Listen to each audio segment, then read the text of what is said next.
هیڅ کله نه هرومرو به په هغه ورځ دوی د خپل رب له لیدو څخه بې برخې وي. بیا به دوی په دوزخ کې واچول شي. بیا به دوی ته وویل شي چې دا هماغه عذاب دی چې تاسې درواغ ګڼلی وو. هیڅ کله نه هرومرو د نیکانو عملنامه په علیین یعنې د لوړ مقام خلکو په دفتر کې ده.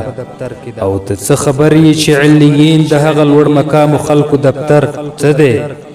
یو لیکلی شوی کتاب دی چې مقرب فرښتې د هغه ساتنه کوي.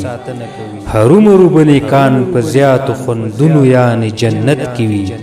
په هسکو تختونو باندې ناست ننداره کوونکي به وي.